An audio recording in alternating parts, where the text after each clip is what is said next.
গত 5ই ফেব্রুয়ারি 2026 মহামান্য supreme court দীর্ঘ 10 বছরের আইনি লড়াই 11তম বছরে মহামান্য সুপ্রিম কোর্ট এই ঐতিহাসিক রায় দিলেন। আজকে 10ই জুন, আজকেও এই রায় কার্যকর হলো না। যে ভুল হিসেবে রাজ্য কর্মীদের এই বকেয়া ডিএ বা ডিয়ারনেস রিলিফ দেওয়া হচ্ছে, এটা অর্থ দপ্তরের কিছু আমলা তারা ইচ্ছাকৃতভাবে পূর্বতন চিফ পলিটিক্যাল এক্সিকিউটিভের ইচ্ছা পূরণ করতে গিয়ে তার কর্মী বিদ্বেষের যে মানসিকতা সেইটাকে গুরুত্ব দিতে গিয়ে তারা পরিকল্পিতভাবে একটা চক্রান্ত করে কর্মচারীদের প্রাপ্য অন্তত 57% কমিয়ে দিয়েছেন। 1982 সালকে 100 পয়েন্ট এআইসিপিআই ধরে 1/4/2008 এআইসিপিআই হচ্ছে 536 পয়েন্ট। আপনারা কোথা থেকে 605 পয়েন্ট এআইসিপিআই নিয়ে এলেন?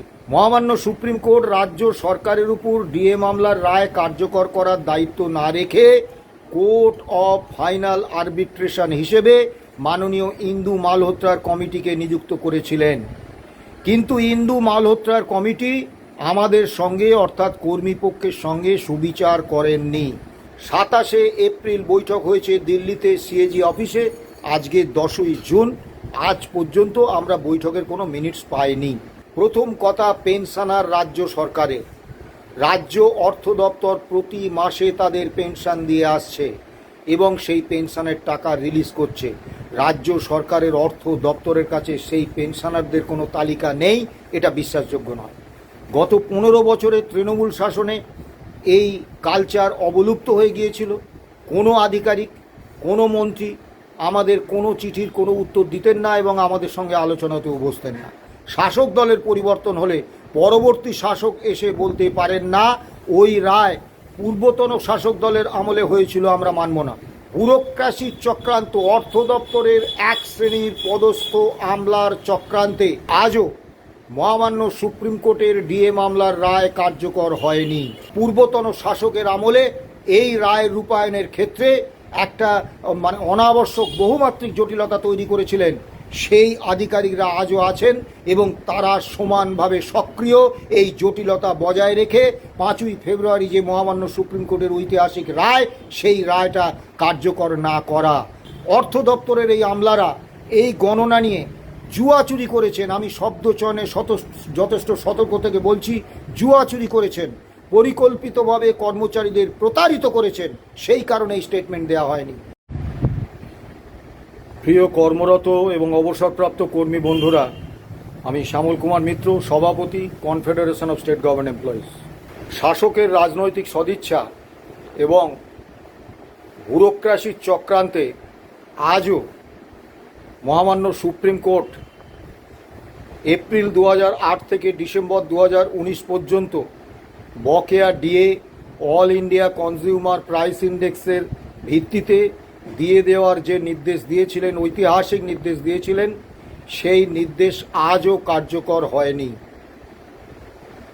অসংখ্য ফোন করছেন বিভিন্ন কর্মী বন্ধুরা, অবসরপ্রাপ্ত কর্মী বন্ধুরা, যারা কেএমসি এলাকার ব্যাংক থেকে পেনশন তোলেন এমন সরকারি পেনশনাররা বলছেন জেলা ট্রেজারি থেকে যারা তোলেন তারা তো 2 তারিখই পেয়ে গেছেন, 2রা এপ্রিল, আমরা কি পাবো না?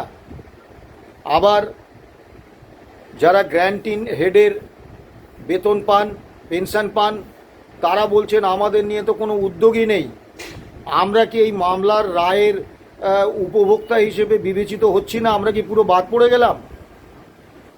আবার ওয়ার্ক চার্জ ডেলি রেটেড কর্মচারী, তারা ফোন করছেন আমরা তো ডিএ পাই, তা আমাদের তো সরকার এই সুপ্রিম কোর্টের রায় অনুসারে ডিএ দেওয়ার পেরিফেরিতেই রাখেননি।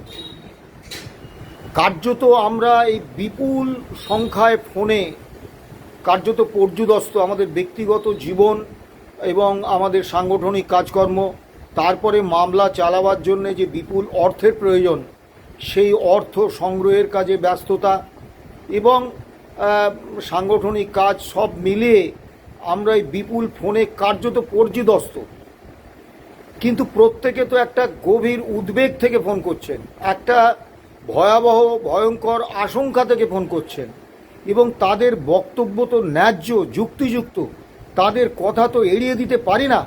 সত্যিই তো গত 5ই ফেব্রুয়ারি 2026 মহামান্য সুপ্রিম কোর্ট দীর্ঘ 10 বছরের আইনি লড়াই 11তম বছরে মহামান্য সুপ্রিম কোর্ট এই ঐতিহাসিক রায় দিলেন। আজকে 10ই জুন, আজকেও এই রায় কার্যকর হলো না। আমরা সত্যি খুব অসহায় বোধ করছি। গত 1 জুন মাননীয় মুখ্যমন্ত্রীর সঙ্গে 4টি সংগঠনের দীর্ঘ বৈঠক হয়। সেই বৈঠকে আমি সুনির্দিষ্টভাবে কি বলেছি সবই এর আগে বিস্তারিত ভিডিওর মাধ্যমে আপনাদেরকে জানিয়েছি। কিন্তু সমস্যা হচ্ছে, সব থেকে ছোট যে দাবিটি আমি করেছিলাম সেটি হচ্ছে ওয়েস্ট বেঙ্গল হেলথ স্কিমে শিক্ষক, শিক্ষাকর্মী সহ সমস্ত বোর্ড, পঞ্চায়েত, পুরসভা, কর্পোরেশন, তারপরে আন্ডারটেকিংস, এই সমস্ত অন্যান্য রাজ্য কর্মীদের অন্তর্ভুক্ত হন এবং সুনির্দিষ্টভাবে additional chief secretary in charge of finance department মাননীয় প্রভাত মিশ্র, তাকে অত্যন্ত সুনির্দিষ্টভাবে বলেছিলাম এই অন্যান্য রাজ্য কর্মীদের এই ওয়েস্ট বেঙ্গল হেলথ স্কিমে আনলে সরকারকে 1 পয়সা আর্থিক খরচ করতে হবে না, কারণ এটা সরকারের একটা লাভজনক প্রকল্প এবং প্রতি মাসে 500 টাকা হিসেবে বছরে 6,000 টাকা প্রিমিয়াম দিয়ে শিক্ষক, শিক্ষাকর্মী সহ অন্যান্য রাজ্যকর্মীরা এই প্রকল্পে ঢুকবেন। আমাদের আশা ছিল এত ছোট একটা দাবি নিশ্চয়ই অর্থ দপ্তর কোনো নির্দেশ জারি করবে, হয়নি। মাননীয় মুখ্যমন্ত্রীকে এবং অর্থ দপ্তরের additional chief secretary in charge of finance department Prabhat Mishra, মাননীয় মুখ্য সচিব এবং যে আধিকারিকরা ছিলেন, আমি অত্যন্ত স্পষ্ট ভাষায় বলেছিলাম, প্রথম যেটা বলেছিলাম যে ভুল হিসেবে রাজ্য কর্মীদের এই বকেয়া ডিএ বা ডিয়ারনেস রিলিফ দেওয়া হচ্ছে, এটা অর্থ দপ্তরের কিছু আমলা তারা ইচ্ছাকৃতভাবে পূর্বতন চিফ পলিটিক্যাল এক্সিকিউটিভের ইচ্ছা পূরণ করতে গিয়ে তার কর্মী বিদ্বেষের যে মানসিকতা সেইটাকে গুরুত্ব দিতে গিয়ে তারা পরিকল্পিতভাবে একটা চক্রান্ত করে কর্মচারীদের প্রাপ্য অন্তত 57% কমিয়ে দিয়েছেন। এবং আমি স্পেসিফিক্যালি মাননীয় প্রভাত মিশ্রকে বলেছিলাম যে আপনি তো একজন আইএএস অফিসার, আপনি all India Consumer Price Index মেনে ডিএ পান, তাহলে আপনি এই বিষয়টা জানেন না, এটা বিশ্বাসযোগ্য নয়। প্রথম কথা, রোপা 2009-এ অত্যন্ত সুনির্দিষ্টভাবে বলা আছে যে বেসিক পে, গ্রেড পে এবং ডাক্তারবাবুদের ক্ষেত্রে এনপিএ, নন প্র্যাকটিসিং অ্যালাউন্স যোগ করে যে অর্থাঙ্ক হবে তার উপরে ডিএ গণনা করতে হবে। আপনারা প্রথমেই বঞ্চনা করলেন যে শুধুমাত্র বেসিক পের উপর গণনা করলেন। এই ভিত্তিটা আপনি কোথায় পেয়েছেন? উনি কোনো উত্তর দিতে পারেননি এবং এই কথোপকথন মাননীয় মুখ্যমন্ত্রীর সামনে হয়েছে, তিনি প্রতিটা বক্তব্য শুনেছেন। দ্বিতীয় যে বিষয়টা আমি বলেছি যে 1982 সালকে 100 পয়েন্ট এআইসিপিআই ধরে 1/4/2008-এ এআইসিপিআই হচ্ছে 536 পয়েন্ট। আপনারা কোথা থেকে 605 পয়েন্ট এআইসিপিআই নিয়ে এলেন? ফলে কর্মচারীরা আর এক প্রস্থ বঞ্চিত হলেন। তৃতীয় বঞ্চনা করলেন মহামান্য সুপ্রিম কোর্ট। রোপা 2009 অত্যন্ত সুনির্দিষ্টভাবে বলেছে all India Consumer Price Index মেনে বকেয়া দিয়ে দিতে হবে। আপনারা কোথা থেকে একটা রাজ্যভিত্তিক সিপিআই নিয়ে এলেন? অথচ স্যাটে, হাইকোর্টে এবং সুপ্রিম কোর্টে আপনারা বলেছেন, যখন মাননীয় বিচারপতিরা জানতে চেয়েছেন আপনারা যদি অল ইন্ডিয়া কনজিউমার প্রাইস ইন্ডেক্সকে না মানেন তাহলে তো একটা সূচকের ভিত্তিতে আপনার কর্মীদের ডিএ বা ডিয়ারনেস রিলিফ দেবেন, সেই সূচকটা কি? আপনারা কোনো সূচক দেখাতে পারেননি এবং এই ধরনের কোনো রাজ্যভিত্তিক সিপিআই এর কোনো অস্তিত্ব নেই।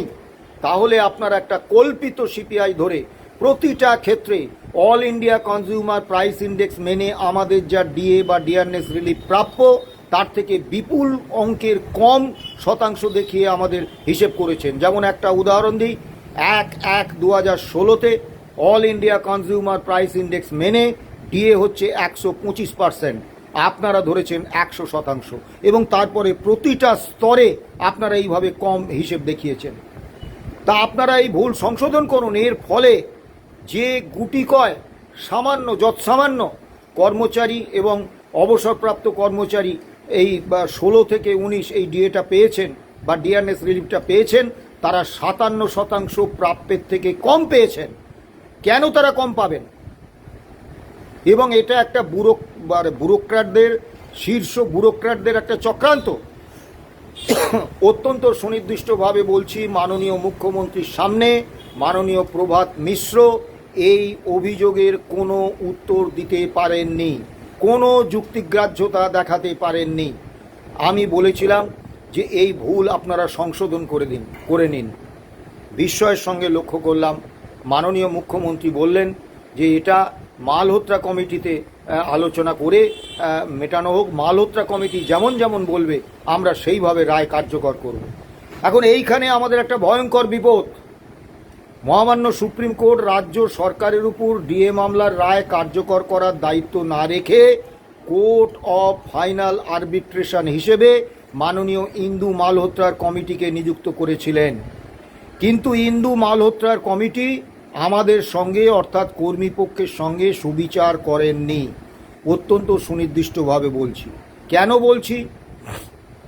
মামলায় দুটি পক্ষ, একটি পিটিশনার রাজ্য সরকার, আরেকটি হচ্ছে 3টি রেসপন্ডেন্ট সংগঠন, confederation of state government employees, মূল মামলাকারী সংগঠন, ইউনিটি ফোরাম যারা প্রথম থেকে মামলায় যুক্ত ছিলেন, এবং কর্মচারী পরিষদ যারা 2022-এর 13ই এপ্রিল মামলায় যুক্ত হয়েছিলেন।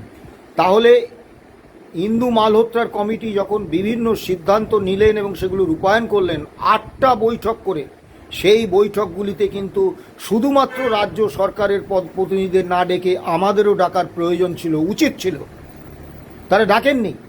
এবং তারা যদি কর্মীপক্ষের প্রতিনিধিদের ওই 8টা মিটিংয়ে ডাকতেন, তাহলে আমি নিশ্চিত এই ব্যুরোক্রেসি যেভাবে চক্রান্ত করে আমাদের এই তীব্র বঞ্চনা, 57% কম অর্থ দিয়ে পুরোটা দিয়ে দেওয়া হয়েছে বলছেন, বা বিভিন্ন বিভ্রান্তিমূলক সিদ্ধান্ত, কর্মী বঞ্চনামূলক সিদ্ধান্ত নিয়েছেন, এগুলো নিতে পারতেন না।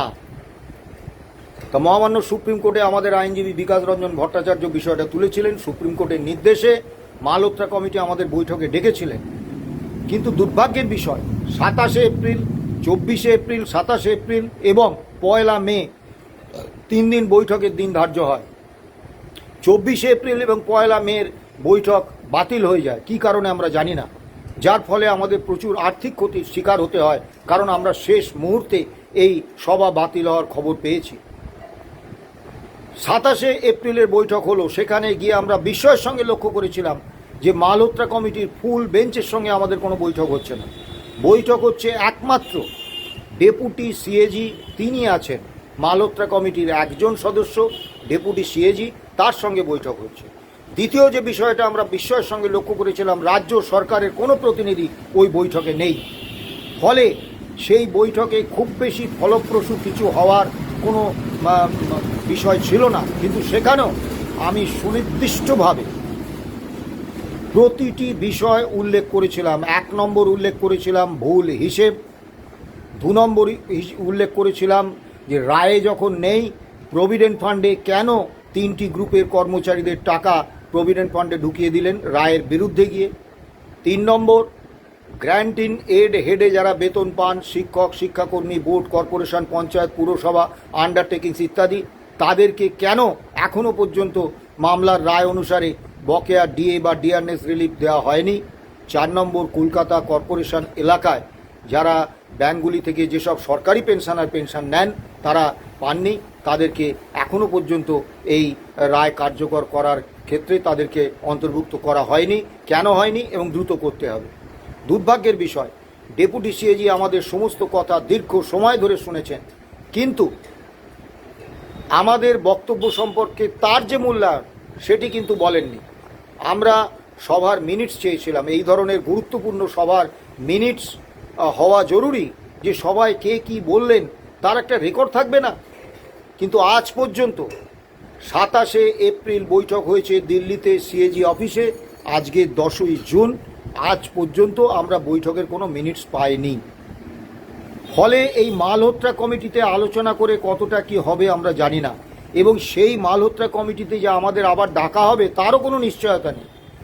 এবং যদি মালহোত্রা কমিটির ফুল বেঞ্চ, রাজ্য সরকারের প্রতিনিধি এবং মামলার সঙ্গে যুক্ত সংগঠনগুলির প্রতিনিধিদের নিয়ে পূর্ণাঙ্গ বৈঠক না হয়, তাহলে শুধু রাজ্য সরকারের প্রতিনিধিদের সঙ্গে বৈঠকে সমস্যার সমাধান হবে না।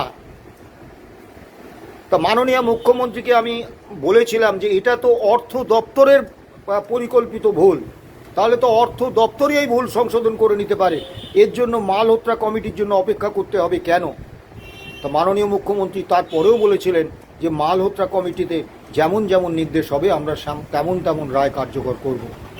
দুর্ভাগ্যের বিষয়, কলকাতা কর্পোরেশন এলাকার ব্যাংকগুলি থেকে যারা পেনশন নেন তাদের ক্ষেত্রে মাননীয় মুখ্যমন্ত্রী বলেছিলেন, অর্থ দপ্তরের অ্যাডিশনাল চিফ সেক্রেটারি প্রভাত মিশ্র বলেছিলেন যে ব্যাংকগুলি পেনশনারদের সম্পর্কে ডাটা দিতে পারেনি বলে তাদেরকে এই বকেয়া দেওয়া যায়নি।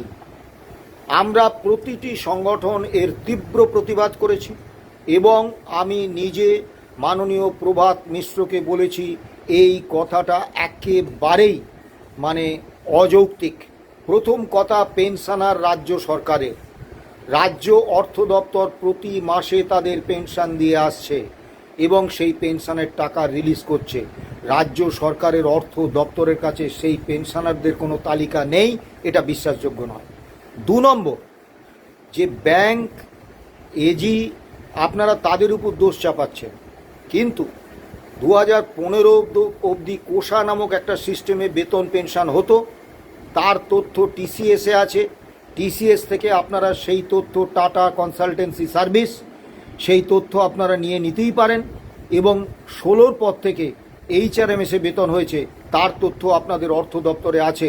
কাজেই কি যুক্তিতে আপনারা ব্যাংক থেকে ডেটাবেস পাওয়ার জন্য অপেক্ষা করছেন এবং কলকাতা কর্পোরেশন এলাকার ব্যাংক থেকে পেনশন নেন যেসব সরকারি পেনশনার, তারা আজও এই বকেয়া ডিএর এবং ডিয়ারনেস রিলিফের টাকাটা পাননি? তিনি কিন্তু স্পষ্ট কোনো বক্তব্য রাখতে পারেননি। মাননীয় মুখ্যমন্ত্রী বলেছিলেন আপনারা ইমিডিয়েট টিসিএস, রিজার্ভ ব্যাংক, ব্যাংকগুলির প্রতিনিধি এবং এজি সকলকে নিয়ে একটা বৈঠক করুন এবং 7 দিনের মধ্যে কেএমসি এলাকার এই পেনশনারদের সমস্যা সমাধান করুন। 1 তারিখে মাননীয় মুখ্যমন্ত্রী কথা বলেছেন। 8 তারিখ পর্যন্ত রাজ্য অর্থ দপ্তর কোনো উদ্যোগ নেননি। আমরা 8 তারিখেই প্রভাত মিশ্র সাহেবকে, additional chief secretary in charge of finance department, তাকে ইমেল করে আমরা জানিয়েছি 4টি বিষয়।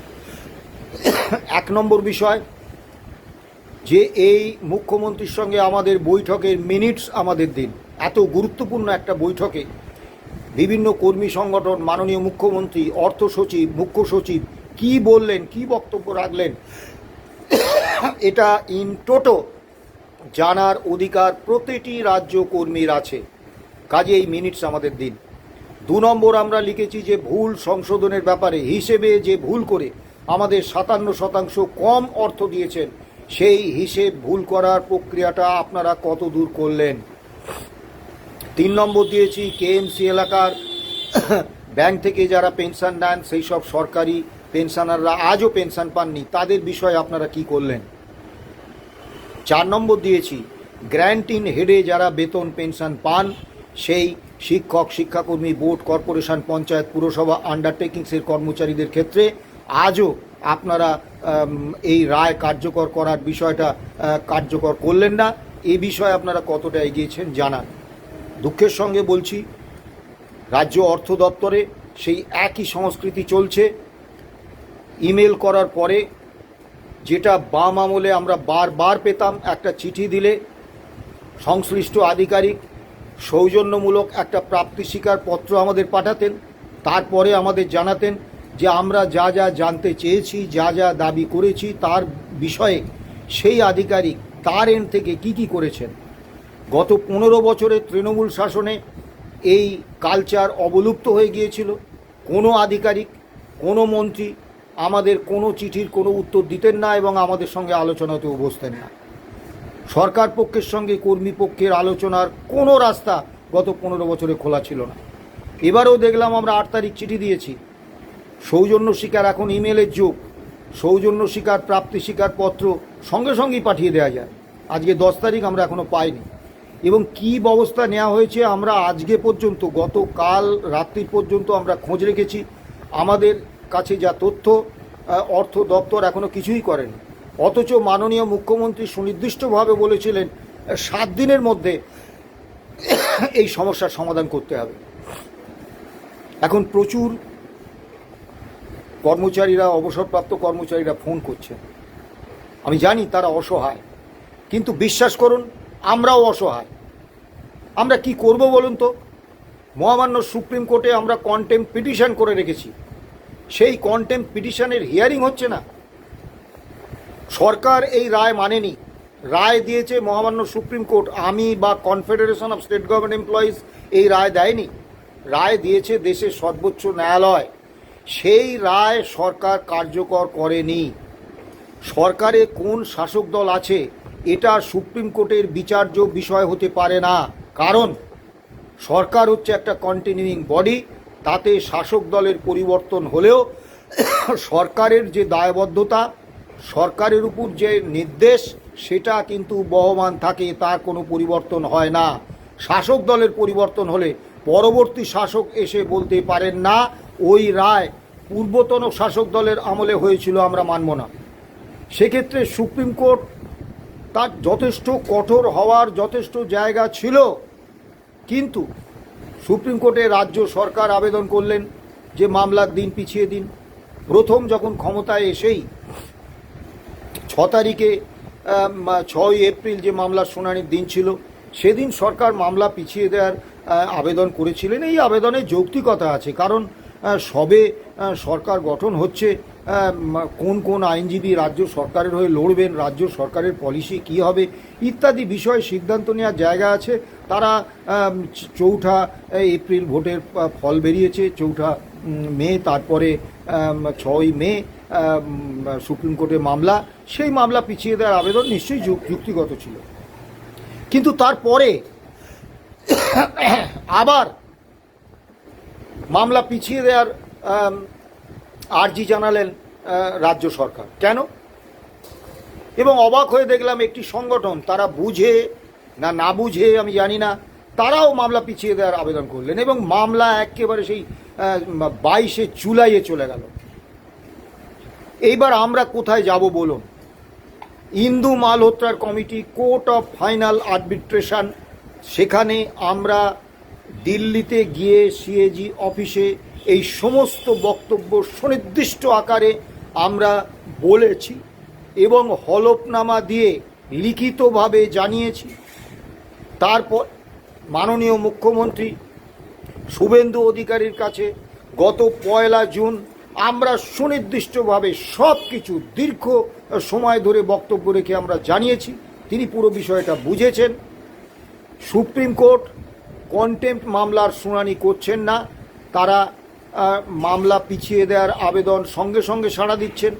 আগামী 22 জুলাইয়ের আগে মামলা কোনো সুযোগ নেই, কাজেই 22 জুলাইয়ের আগে আমরা মহামান্য সুপ্রিম কোর্টের কাছে কোনো বক্তব্য উপস্থাপিত করতে পারবো না।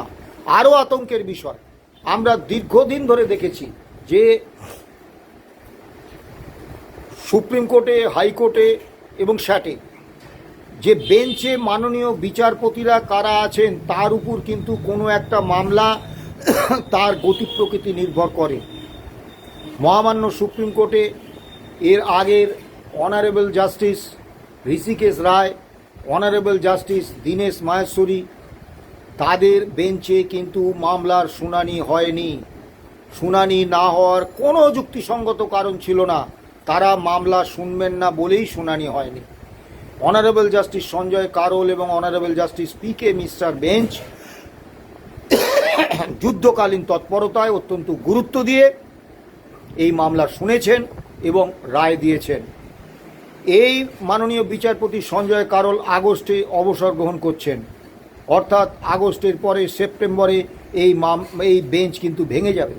নতুন বেঞ্চে নতুন বিচারপতিরা আসবেন, তাদের আমলে এই মামলার গতি প্রকৃতি কী হবে আমরা জানি না, চূড়ান্ত একটা অনিশ্চিত অবস্থা। আবার 22শে জুলাই মামলার শুনানি, সেদিন আদৌ শুনানি হবে কি না সে ব্যাপারেও আমরা নিশ্চিত নই। আমরা কি করব বলুন তো? আমরা কোথায় যাব? আমরা অত্যন্ত সুনির্দিষ্টভাবে বলছি যে শাসক দলের রাজনৈতিক সদিচ্ছার অভাব এবং ব্যুরোক্রেসির চক্রান্ত, অর্থ দপ্তরের এক শ্রেণীর পদস্থ আমলার চক্রান্তে আজও মহামান্য সুপ্রিম কোর্টের ডিএ মামলার রায় কার্যকর হয়নি। এবং এই ব্যুরোক্রেসি বর্তমান যে চিফ পলিটিক্যাল এক্সিকিউটিভ, তার স্পষ্ট নির্দেশের পরেও কোনো তৎপরতা দেখাননি এই সমস্যা মেটার। এইটা সরকারের কাছে গুরুত্বপূর্ণ নয়। দীর্ঘ 10 বছরের আইনি লড়াই, 11তম বছরের রায়, যখন প্রথম আমরা মামলা করেছিলাম, আর আজকে যদি আপনি হিসেব করেন, অসংখ্য অবসরপ্রাপ্ত কর্মরত কর্মচারী আমাদের ছেড়ে প্রয়াত হয়েছেন। এই মামলার অন্যতম পিটিশনার আমাদের সংগঠনের কোষাধ্যক্ষ ইন্দ্রনীল মিত্র, তিনি প্রয়াত হয়েছেন। এই মামলায় যে মানুষটির জন্য আমরা বিকাশ রঞ্জন ভট্টাচার্য, ফিরদৌস শামীম এবং ওই গোপা বিশ্বাস এদেরকে এই মামলায় যুক্ত করতে পেরেছিলাম, সেই স্বপন দে অর্থ দপ্তরের কর্মী, তিনি প্রয়াত হয়েছেন। অসংখ্য মানুষ প্রয়াত হয়েছেন। 5ই ফেব্রুয়ারি রায় বেরিয়েছে, তারপর বেশ কয়েকজন অবসরপ্রাপ্ত এবং কর্মরত কর্মীর মৃত্যু সংবাদ আমরা পেয়েছি। তা আজকেও পেনশনারদের সম্পর্কে বহু লোকের স্পষ্ট ধারণা নেই। আজকেও এই উচ্চ দ্রব্যমূল্যের বাজারেও বেশ কিছু পেনশনারের পেনশন মাত্র 1000 টাকা, অনেক পেনশন 2000 টাকা, অনেক পেনশনার 2000-3000 টাকা বেতন পান। একটা বড় অংশ পেনশনার, তাদের পেনশন 5000 টাকার নিচে, আর একটা বড় অংশ পেনশনার, তাদের পেনশন 10,000 টাকার নিচে। আজকে এই উচ্চ দ্রব্যমূল্যের বাজারে এবং বয়স্ক অবস্থায় অসুখ বিসুখ দানা বাঁধে চিকিৎসা করাতে তারা একটা অসহায় অবস্থার মধ্যে আছেন। তাদের হকের টাকা, তারা সরকারের থেকে কোনো দয়া চাইছেন না, কোনো দাক্ষিণ্য চাইছেন না, কোনো অনুগ্রহ চাইছেন না। তারা তাদের হকের টাকাটা একটা কর্মী বিদ্বেষী সরকার তাদের পকেট থেকে কেটে নিয়েছে। সেই টাকাটা মহামান্য সুপ্রিম কোর্টের রায়ে তারা ফেরত চাইছেন। আজও মূল মামলাকারী সংগঠন হিসেবে এটা আমাদের কাছে অত্যন্ত বেদনার, পরিতাপের যে আজও তাদেরকে সেই অধিকারটা আমরা ফিরিয়ে দিতে পারিনি। আমরা বিভিন্ন দাবি মাননীয় মুখ্যমন্ত্রীর কাছে করেছিলাম। অধিকারগত দাবির প্রশ্নে অত্যন্ত সুনির্দিষ্টভাবে বলছি যে অধিকারগত প্রশ্নে একটা দাবিরও কোনো সমাধান তো হয়নি, তিনি কোনো প্রতিশ্রুতি দেননি। আমরা বলেছিলাম কর্মীপক্ষের সঙ্গে সরকারের একটা নিয়মিত ধারাবাহিক আলোচনার জন্য একটা জয়েন্ট কনসালটেটিভ কমিটি হোক, উনি রাজি হননি। আমরা বলেছিলাম কর্মীদের বাক স্বাধীনতা হরণের যে কুখ্যাত আদেশনামা 139 CS ডেটেড 19/5/2026 প্রকাশিত হয়েছে, এই আদেশনামা প্রত্যাহার করুন। একটা জিনিস মনে রাখবেন, আজকে একটা সরকার নতুন এসেছেন, মুখ্যমন্ত্রী স্বয়ং বলছেন আমার সরকার আদালতে সরকারের কর্মীদের বিরুদ্ধে লড়াই করবে না, আমার সরকার কর্মী বান্ধব সরকার হবে, আমার সরকার আপনাদের সঙ্গে আলোচনা করে সমস্ত সিদ্ধান্ত নেবে, এটা মাননীয় মুখ্যমন্ত্রী বলছেন। তাহলে কি প্রয়োজন পড়ল যে এই রকম একটা ভয়ঙ্কর আদেশনামা এনে কর্মীদের কণ্ঠ রোধ করার? কর্মীরা, কর্মী সংগঠনের নেতারা সরকারের সমালোচনা কখন করেন? যখন সরকার এমন কোনো সিদ্ধান্ত নেন যাতে কর্মীদের স্বার্থ ক্ষুণ্ণ হয়, কর্মী বিদ্বেষী কোনো সিদ্ধান্ত হয়, তার বিরুদ্ধে কর্মচারীদের ক্ষোভ হয়, সেই ক্ষোভের বহিঃপ্রকাশ জনমত তৈরির কারণে সংগঠনের সাংগঠনিক কার্যকলাপের অঙ্গ হিসেবে সাংবাদিকদের সামনে, সংবাদপত্রে, টিভি চ্যানেলে, ইউটিউবে, বিভিন্ন মিডিয়ায়, সোশ্যাল মিডিয়ায় বিভিন্ন সংগঠনের নেতারা সরকারের বিরুদ্ধে সমালোচনা করেন, কর্মীরা সরকারের বিরুদ্ধে সমালোচনা করেন। তাহলে সরকার কি ভাবছেন বা মনে করছেন যে অদূর ভবিষ্যতে এমন কিছু সিদ্ধান্ত এই সরকার নিতে চলেছেন যাতে কর্মচারীদের মধ্যে সরকারের বিরুদ্ধে একটা তীব্র ক্ষোভ তৈরি হয়, এবং সেই ক্ষোভ তৈরি হলে সংগঠনের নেতারা এবং কর্মীরা সংবাদ মাধ্যমে সরকারের সমালোচনা করবেন? না হলে এই ধরনের একটা আদেশনামা এখনই আনার কি প্রয়োজন ছিল? এবং আরও মজার ব্যাপার, সার্ভিস রুলসে আছে যে কর্মচারীরা মুখ খুলতে পারবেন, নিবন্ধ লিখতে পারবেন, কলম লিখতে পারবেন with prior intimation to the government, অর্থাৎ সরকারকে আগাম জানিয়ে দিলেই হবে। এখানে অনুমতি নেয়ার বা অনুমোদনের কোনো প্রশ্ন নেই। কিন্তু পদস্থ ব্যুরোক্র্যাটরা এইখানে ইন্টিমেশনের জায়গায় অ্যাপ্রুভাল করে দিয়েছেন, প্রায়র অ্যাপ্রুভাল নিতে হবে। আমরা এই বিষয়টাও মাননীয় মুখ্যমন্ত্রীর কানে তুলেছি, কিন্তু মাননীয় মুখ্যমন্ত্রী কোনোভাবেই এই আদেশনামা প্রত্যাহারে রাজি হননি। উনি বলেছেন আপনাদের বিরুদ্ধে এই আদেশনামা প্রয়োগ হবে না। 42% ডিএ বকেয়া, সেই ডিএ বকেয়ার ব্যাপারে উনি বলেছেন 22 জুন বাজেট পেশের দিন একটা বড় পার্সেন্টেজের ডিএ ঘোষণা হবে, এবং যেহেতু উনি কথা দিয়েছেন যে জানুয়ারি 2027-এর মধ্যে সপ্তম রাজ্য বেতন কমিশনের সুপারিশ অনুসারে বর্ধিত বেতন পেনশন কার্যকর হয়ে যাবে, চালু হয়ে যাবে, তাই 42% ডিএ 31শে ডিসেম্বরের মধ্যে মিটিয়ে দিতেই হবে। কিন্তু মূল যে আতঙ্কের জায়গা, আমরা বারবার মাননীয় মুখ্যমন্ত্রীকে বলেছিলাম যে যদি মুখ্যমন্ত্রী বা রাজ্য সরকারের সদিচ্ছার উপর all India Consumer Price Index মেনে ডিএ দেওয়াটা নির্ভর করে, তাহলে কি হতে পারে আমরা গত 15 বছরে হাড়ে হাড়ে বুঝেছি। তাই দয়া করে all India Consumer Price Index মেনে বছরে 2বার ডিএ দেওয়ার জন্য একটি স্ট্যান্ডিং অর্ডার প্রকাশ করুন। এই স্ট্যান্ডিং অর্ডার থাকলে আমরা নিয়মিত সেই স্ট্যান্ডিং অর্ডার অনুসারে all India Consumer Price index যেমন যেমন হবে সেই রকমভাবে ডিএ পেয়ে যাব। মাননীয় মুখ্যমন্ত্রী কিন্তু তাতে রাজি হননি। তিনি বিষয়টা এড়িয়ে গিয়ে বলেছেন আগে 42%টা ক্লিয়ার করি, তারপর ওসব নিয়ে ভাবব। আমি অত্যন্ত সুনির্দিষ্টভাবে বলেছিলাম পূর্বতন শাসক দল, তার নেতৃত্বাধীন সরকার পুলিশ কর্মী সহ 6টি দপ্তরে ইউনিয়ন অ্যাসোসিয়েশন করার অধিকার কেড়ে নিয়েছেন। আমরা বামফ্রন্ট আমলে দীর্ঘ লড়াই সংগ্রামের মধ্য দিয়ে যে ট্রেড ইউনিয়ন এবং গণতান্ত্রিক অধিকারগুলো অর্জন করেছিলাম সেইগুলো সব কেড়ে নিয়েছিলেন। আপনি সেই অধিকারগুলো ফিরিয়ে দিন, কর্মচারীদের ইউনিয়ন করার অধিকার দিন, ট্রেড ইউনিয়ন এবং গণতান্ত্রিক অধিকারগুলো ফিরিয়ে দিন। মাননীয় মুখ্যমন্ত্রী কিন্তু এ ব্যাপারে কোনো প্রতিশ্রুতি দেননি। অর্থাৎ অধিকারের প্রশ্নে আমরা কিন্তু 1 জুনের বৈঠক থেকে শূন্য হাতে ফিরেছি। আপনারা যারা একটা ফিল গুড পজিশনে আছেন, ভাবছেন এই সরকারটা এসেছে সব দিয়ে দেবে, মনে রাখবেন 42% ডিএ পূরণ করলেই কিন্তু ডিএর সমস্যা মিটল না। এরপরে প্রতি 6 মাস অন্তর all India Consumer Price Index মেনে কেন্দ্র এবং প্রত্যেকটি প্রায় বেশিরভাগ রাজ্য সরকার তাদের কর্মচারীদের ডিএ বা ডিআরএস রিলিফ দেবেন।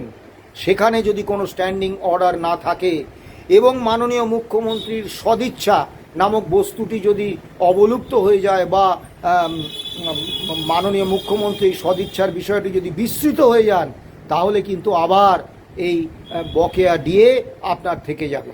কাজেই এই বিষয়টা নিয়ে আপনাদের ভাবতে হবে, শুধু ডিএ দেওয়াটাই বিষয় নয়। পে কমিশনের রায় উনি বলেছেন জানুয়ারি 2027 কার্যকর হয়ে যাবে। এখনও পর্যন্ত 1 জুন উনি এই প্রতিশ্রুতি দিয়েছেন, আজকে 10ই জুন। এখনও পর্যন্ত পে কমিশনের চেয়ারম্যান কে হবেন, তাদের মাননীয় সদস্যরা কে হবেন, তার টার্মস অ্যান্ড কন্ডিশনস কী হবে, কোথায় অফিস হবে, তার পরিকাঠামো, তার কর্মী, এ ব্যাপারে কোনো উদ্যোগ অর্থ দপ্তর নেননি। এরপর বিপুল সংখ্যায় সংগঠন এই পে কমিশনে তাদের স্মারকলিপি দেবেন। সেই স্মারকলিপি পে কমিশনকে পড়তে হবে, বিভিন্ন কর্মী সংগঠনের সঙ্গে আলোচনা করতে হবে। এখনও যদি পে কমিশন গঠনের কাজটা সম্পূর্ণ না করা হয়, টার্মস অ্যান্ড কন্ডিশনস প্রকাশ না করা হয়, তার অফিস, তার পরিকাঠামো, তার কর্মী বাহিনী সব যদি দিয়ে দেওয়া না হয়, পে কমিশন যদি এখনই কাজ শুরু না করে, তাহলে কিভাবে 31শে ডিসেম্বরের মধ্যে তারা সুপারিশ পেশ করবেন, আর কীভাবেই বা রূপা 2021 তৈরি হবে, 20 তৈরি হবে আমি জানি না। কিন্তু তবু মাননীয় মুখ্যমন্ত্রীর প্রতিশ্রুতির উপর ভরসা রাখছি। কিন্তু মামলার প্রসঙ্গে আমরা অত্যন্ত সুনির্দিষ্টভাবে বলছি, আমরা খুব আতঙ্কিত। আমি আবারও বলছি যে এটা যদি এই মামলার রায় কার্যকর করা যদি সরকারের কাছে সর্বোচ্চ অগ্রাধিকারের বিষয় না হয়ে থাকে, তাহলে এটা খুবই দুঃখের, খুবই পরিতাপের। আরেকটি কথাও সুনির্দিষ্টভাবে বলছি, অর্থ দপ্তরের যে শীর্ষ আমলারা পূর্বতন শাসকের আমলে এই রায় রূপায়ণের ক্ষেত্রে একটা অনাবশ্যক বহুমাত্রিক জটিলতা তৈরি করেছিলেন, সেই আধিকারিকরা আজও আছেন এবং তারা সমানভাবে সক্রিয় এই জটিলতা বজায় রেখে 5ই ফেব্রুয়ারি যে মহামান্য সুপ্রিম কোর্টের ঐতিহাসিক রায়, সেই রায়টা কার্যকর না করা, পূর্ণাঙ্গ রূপে কার্যকর না করা, কর্মচারীদের বঞ্চিত করা। আমি প্রত্যেকটি অবসরপ্রাপ্ত এবং কর্মরত কর্মচারীদের বলবো, শুধু আমাদের ফোন করে উদ্বেগ জানিয়ে হবে না, শুধু হাউতাশ করলে হবে না, আপনারা এবার সক্রিয় হন। প্রত্যেকে যে যেরকমভাবে পারেন সুপ্রিম কোর্টের মাননীয় প্রধান বিচারপতি এবং মাননীয় মুখ্যমন্ত্রীর কাছে আপনারা চিঠি লিখুন। চিঠি লিখতে তো কোনো সমস্যা নেই, লিখুন যে 5ই ফেব্রুয়ারি সুপ্রিম কোর্টের রায় বেরিয়েছে, আজও আমাদের ক্ষেত্রে এই রায় কার্যকর হয়নি, দয়া করে অবিলম্বে এই রায় কার্যকর করুন। এবং যারা পেয়েছেন কিন্তু 57% কম পেয়েছেন, তারাও চিঠি লিখুন, লিখে বলুন যে আমি পেয়েছি কিন্তু 57% কম পেয়েছি। আমাদের এমনকি স্টেটমেন্ট, একটা বেতন পেলে স্যালারি স্লিপ দেওয়া হয়, একটা এরিয়ার পেলে তার এরিয়ারের জন্য স্টেটমেন্ট দেওয়া হয়, জিপিএফে টাকা জমা হলে তার একটা স্টেটমেন্ট পাই। আমার এই ডিএ ক্যালকুলেশন, কি ক্যালকুলেশন করে কিভাবে আমাদের এই বকেয়া ডিএ বা ডিয়ারনেস রিলিফ দেওয়া হলো, তার কোনো স্টেটমেন্ট আমাদের দেননি। এই স্টেটমেন্টটা আমাদের দেওয়া হোক। আসলে অর্থ দপ্তরের এই আমলারা এই গণনা নিয়ে জুয়া চুরি করেছেন, আমি শব্দ চয়নে যথেষ্ট সতর্ক থেকে বলছি, জুয়া চুরি করেছেন, পরিকল্পিতভাবে কর্মচারীদের প্রতারিত করেছেন, সেই কারণে এই স্টেটমেন্ট দেওয়া হয়নি। আপনারা সক্রিয় হন। আমি আবারও মাননীয় মুখ্যমন্ত্রী শুভেন্দু অধিকারীর কাছে আবেদন রাখব যে দয়া করে আপনি 1 জুন যে স্পিরিট নিয়ে আমাদের সঙ্গে বৈঠক করেছেন, যেভাবে আমাদের আশ্বস্ত করেছেন, অর্থ দপ্তরের আমলাদের আপনি সুনির্দিষ্টভাবে বলুন যে অবিলম্বে এই ভুল হিসেব সংশোধন করে সঠিক হিসেবে বকেয়া ডিএ বা ডিয়ারনেস রিলিফ দিতে। 2 নম্বর, কলকাতার যে ব্যাংক থেকে যারা পেনশন নেন, তাদের অবিলম্বে এই বকেয়া ডিএ এবং ডিয়ারনেস রিলিফ এর টাকাটা ব্যাংক অ্যাকাউন্টে পৌঁছিয়ে দিতে। গ্র্যান্ট অ্যান্ড এইডে যারা বেতন পান, ওয়ার্ক চার্জ কর্মচারী যারা এবং যারা ডেইলি রেটেড কর্মচারী, যারা এই রায় কার্যকর হওয়া এবং তার উপভোক্তা হিসেবে নির্বাচিত হওয়ার যোগ্য, যাদের এই রায় অনুসারে বকেয়া ডিয়ারনেস অ্যালাউন্স এবং ডিয়ারনেস রিলিফ পাওয়ার কথা, তাদের প্রত্যেককে এই টাকা অবিলম্বে দিয়ে দিন। মাননীয় শুভেন্দু অধিকারী মুখ্যমন্ত্রী, তার কাছে আমার করজোড়ে আবেদন। আবারও কর্মচারীদের এই অবস্থার দিকে ঠেলে দেবেন না যে তাদের এই দীর্ঘদিনের মামলার রায় কার্যকর করার জন্য আবার আন্দোলনে নামতে হচ্ছে, সরকারের বিরুদ্ধে যেতে হচ্ছে। ভালো থাকবেন, সুস্থ থাকবেন।